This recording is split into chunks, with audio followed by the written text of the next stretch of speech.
Course जो है उसका पूरा नाम है HVACR। इससे पहले इसको RAC के नाम से चलाया जाता था, यानी refrigeration and air conditioning. Refrigeration and air conditioning. लेकिन अब जो 15-20 साल से जो नया नाम जो है इसका है हमारे कोर्स का, वो HVACR है। एच से मुराद है हीटिंग, V से वेंटिलेशन, AC से मुराद एयर कंडीशनिंग और R से मुराद है रेफ्रिजरेशन। अब पूरी दुनिया में HVACR जो है ये हमारे कोर्स का नाम है। ये कोर्स जो है 1 साल के लिए भी, 2 साल के लिए भी, 3 साल के लिए भी किया जाता है। इसके अलावा आगे भी चले जाते हैं। अब जो है ये इसलिए आ गया कि पूरी दुनिया में किसी जगह हीटिंग सिस्टम भी चलता है, लाइक कनाडा, अमेरिका और दूसरे ठंडे मुल्क जो हैं उनके अंदर हीटिंग का सिस्टम चलता है। सेंट्रल हीटिंग होती है, घर गर्म होते हैं, बाहर बहुत ज़्यादा सर्दी होने के बावजूद भी घर गर्म होते हैं।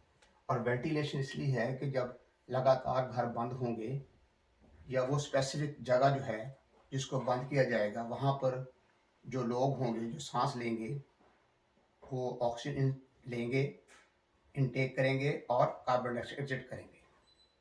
इस तरीके से उन कमरों के अंदर या उस स्पेसिफिक जगह जहाँ पर एयर की जाती है या हीटिंग की जाती है वहाँ पर ऑक्सीजन की कमी हो जाएगी और कार्बन डाइऑक्साइड बढ़ जाएगी, जो इंसानी सेहत के लिए इंतहाई नुकसानदेह है। इसीलिए वेंटिलेशन जो है वो ज़रूरी है। शुरू में जो विंडो AC बनाए गए थे उनके अंदर एक वेंटिलेशन की नॉब लगी होती थी और वो नॉब को जब आप वेंटिलेशन पे करते थे, ऑन कर देते थे, तो बाहर से कुछ हवा अंदर दाखिल हो जाती थी जिससे ऑक्सीजन की कमी पूरी रहती थी। बाहर तो ये वेंटिलेशन जो है ये भी ज़रूरी है। आगे एयर कंडीशनिंग जो है वो हीट एंड कूल, सर्दियों गर्मियों दोनों के लिए चलती है। इंसानी जिस्म को टेम्परेचर तो वही चाहिए होता है, बेशक सर्दी हो या गर्मी हो। तो गर्मियों के अंदर टेम्परेचर कम किया जाता है, सर्दियों में टेम्परेचर बूस्ट किया जाता है, बढ़ाया जाता है। अल्टीमेटली वही टेम्परेचर उसको चाहिए होता है। और रेफ्रिजरेशन जो है वो चीज़ें ठंडी करने के लिए के अमल के लिए किया जाता है, इसमें हीटिंग का अमल नहीं होता। और रेफ्रिजरेशन जो है ये बेजान चीज़ों के लिए आती है और एयर कंडीशनिंग जो है वो जानदार चीज़ों के लिए आती है। अब हम अपने इस कोर्स को जो है किस तरीके से शुरू करेंगे और कैसे हम आगे लेके जाएंगे, तो उसके समझने के लिए हमें इसको 4 हिस्सों में तकसीम करना होगा।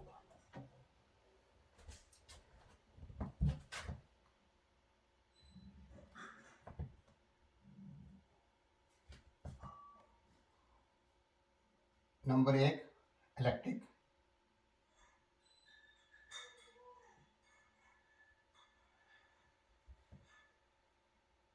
Number 2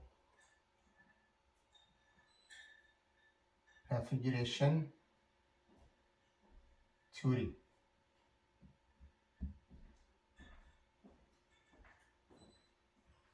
number 3 welding,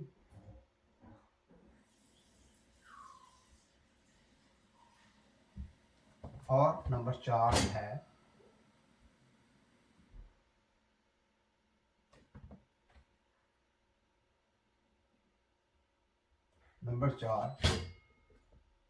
mechanical.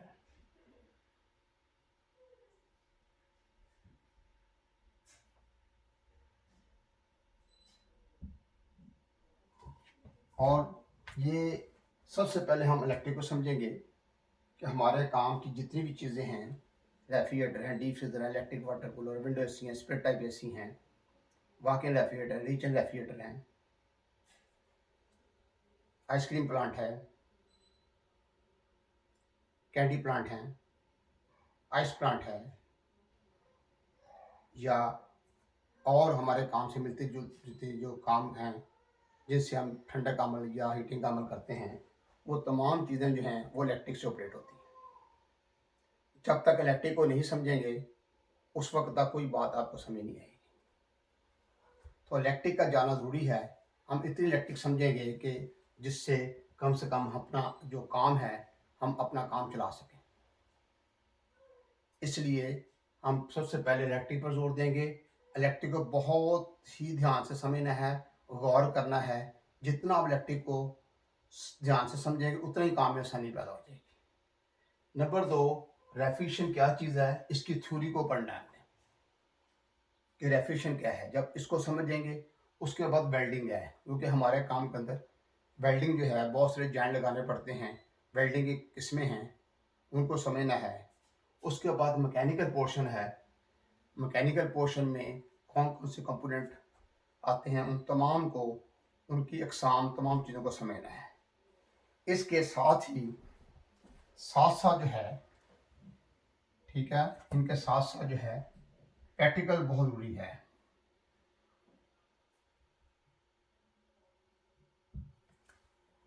जैसे जैसे हम ये काम करते जाएंगे साथ साथ प्रैक्टिकल करते जाना है। अगर इलेक्ट्रिक के बारे में है तो इलेक्ट्रिक का प्रैक्टिकल करना है, उसको देखना है, उस पर गौर करना है।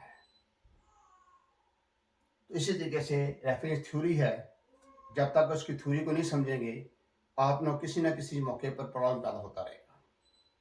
कुछ लड़के जो हैं, कुछ बंदे ऐसे हैं जो डायरेक्ट काम सीखने के लिए चले जाते हैं, काम तो करते हैं लेकिन बहुत सारे नुकसान करते रहते हैं, बहुत सारी बातों को नहीं समझते।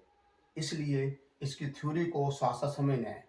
थ्योरी भी तब लिखी जाती है जब उसके प्रैक्टिकल किए जाते हैं, उसके रिजल्ट लिए जाते हैं, उसके बाद थ्योरी लिखी जाती है। थ्योरी और प्रैक्टिकल में सिर्फ ये होता है कि गौर करेंगे चीज़ वही होती है, लेकिन ये थ्योरी पढ़ने से ये होता है काम में आसानी पैदा हो जाती है। उसके बाद वेल्डिंग है, जब तक वेल्डिंग नहीं आएगी जॉइंट्स वगैरह नहीं लगा सकेंगे। इसी तरह मैकेनिकल पोर्शन है, उसको समझना होगा। इन तमाम चीज़ों को साथ साथ प्रैक्टिकल करते जाएंगे तो ये बहुत बेहतर होगा, काम बहुत जल्दी आ जाएगा। अगर अकेला ये पढ़ते जाएंगे और काम नहीं करेंगे तब भी काम नहीं सही होगा। और अगर डायरेक्ट काम करने के लिए चले जाएंगे तब भी बहुत सारे मसाइल पैदा होंगे। इसलिए इन तमाम चीज़ों को पैरेलल में लेकर चलना है, ठीक है। तो अब हम सबसे पहले जो है जिस चीज़ को लेंगे दैट इज इलेक्ट्रिक।